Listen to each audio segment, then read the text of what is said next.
हर हर महादेव, जय बद्र विशाल। आप सभी सनातनी हिंदू भाइयों बहनों को मेरा कोटि कोटि प्रणाम नमन। आज हम बात करेंगे सनातन धर्म में मठ मंदिर, मूर्ति, नदी, पेड़ पौधे, पर्वत आदि की परिक्रमा करने के विषय में।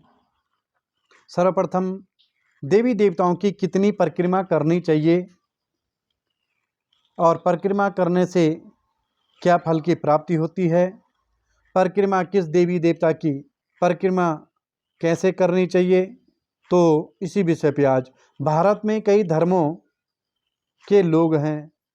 उनमें विशेषकर सत्य सनातनी धर्म के हिंदू, जैन, बौद्ध, सिख आदि बहुत से धर्म में प्रदक्षिणा करने का बहुत बड़ा महत्व मानते हैं। फिर चाहे मंदिर में भगवान की हो,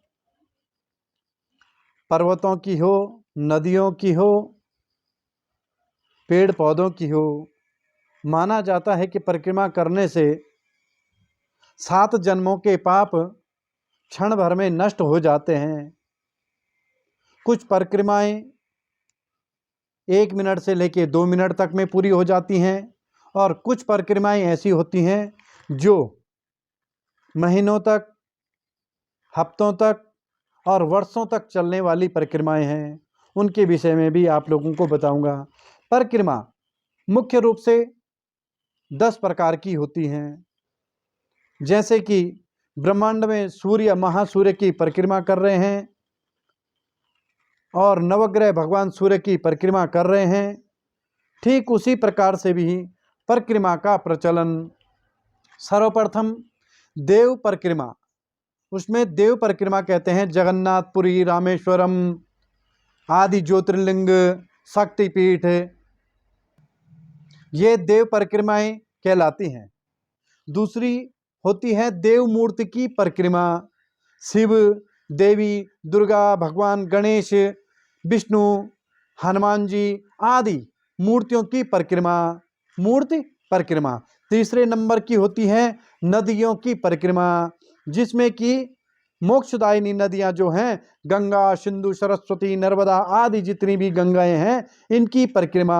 और इनकी परिक्रमाएं करना बहुत टफ है, क्योंकि कई पहाड़ों को पार करके, नालों को पार करके होकर गुजरना पड़ता है, तब नदियों की परिक्रमा आदि पूरी होती है। और चौथे नंबर पर होती है पर्वतों की परिक्रमा। जैसे कि आपने देखा हमारे देश में तो पर्वतों को भी पूजा जाता है, नदियों को भी पूजा जाता है। तो पर्वतों की परिक्रमा में जैसे कि गिरिराज जी हो गए, गिरनार जी हो गए, गोवर्धन जी हो गए, कामदगिरि जी हो गए, मेरू पर्वत जी हो गए, हिमालय जी हो गए, नीलगिरि जी हो गए, तिरुमल्लय आदि बहुत से ऐसे पर्वत हैं जिनकी की परिक्रमा की जाती है। 5वें नंबर की जो परिक्रमा होती है वह वृक्षों की परिक्रमा होती है। विशेष तौर से वृक्ष जैसे कि पीपल, बरगद, तुलसी, बेल आदि बहुत से ऐसे पौधे हैं, पेड़ हैं जिनकी की सनातन धर्म में पूजा की जाती है। केले का पेड़, उसको भी पूजा जाता है। तो ये ऐसे ही जो है बहुत से जो है कि पेड़ पौधे ऐसे हैं जिनकी की परिक्रमा की जाती है, उसको जो है वृक्ष परिक्रमा कहते हैं। और 6वें नंबर पर होती है तीर्थ परिक्रमा, जैसे 84 कोस, अयोध्या, उज्जैन, पंचकोशी यात्रा तथा यह 7 पुरियाँ अयोध्या, मथुरा, माया, काशी, कांची, अवंतिका, पुरी, द्वारावती चैव सप्तैते मोक्षदायिनी, ये 7 पुरियाँ हैं, ये मोक्षदायिनी कहलाती हैं। अतः इनकी भी परिक्रमा का बहुत बड़ा विशेष महत्व है। तथा 7वें नंबर पे आती है 4 धाम की परिक्रमा। इसमें 4 धाम कौन कौन से हैं? जो छोटे धाम हैं वे केदारनाथ धाम, बद्रीनाथ धाम, गंगोत्री और यमुनोत्री। और जो बड़े धाम हैं 4 धाम भारत के, वह कौन से हैं? बद्रीनाथ, द्वारिका, जगन्नाथ जी और रामेश्वरम जी। यह 4 धाम परिक्रमा। और 8वें नंबर की जो परिक्रमा कहलाती है उसको भरत खंड की परिक्रमा कहते हैं। यह परिक्रमा सिंधु घाटी से आरंभ होके, सिंधु से आरंभ होके और कन्याकुमारी में खत्म होती है। इसको जो है साधु संत इस यात्रा को बड़े ही हर्ष उल्लास के साथ में करते हैं। और 9वें नंबर की जो परिक्रमाएं हैं, यह परिक्रमा 9वें नंबर की जो होती है, यह विवाह में जो फेरों के समय की जाती है, अग्नि की परिक्रमा, यह 9वें नंबर की है। और 10वें नंबर की जो परिक्रमा है वह अनंत यात्रा पे जब मनुष्य जाता है, जब वह महाप्रस्थान यहाँ से करता है, तो तब जो है उस शव की जो प्रदक्षिणा की जाती है वह जो है एक वह भी परिक्रमा है। तो वह 10 प्रकार की यह परिक्रमाएं हैं।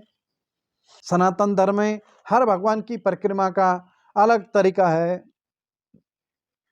मंदिर में हर भगवान की परिक्रमा, मूर्ति की परिक्रमा की जाती है। भगवान शिव की परिक्रमा का अलग तरीका है, भगवान गणेश जी की अलग है। सर्वप्रथम भगवान गणेश जी, उनकी विशेषकर 3 परिक्रमा की जाती है।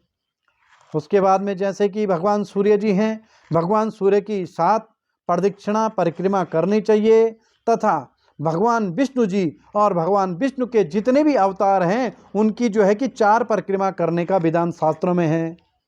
तथा माँ भगवती दुर्गा की परिक्रमा 1 परिक्रमा करनी चाहिए और हनुमान जी की 3 करनी चाहिए। तथा भगवान शंकर की आदि परिक्रमा करनी चाहिए, क्योंकि जलाधारी को लांगा नहीं जाता है, उसको लांगने से बहुत बड़ा दोष कष्ट मनुष्य को प्राप्त होता है।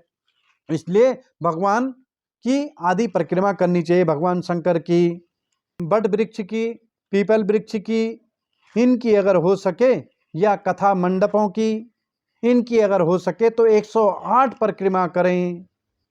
यह विशेष पुण्य को देने वाली होती हैं।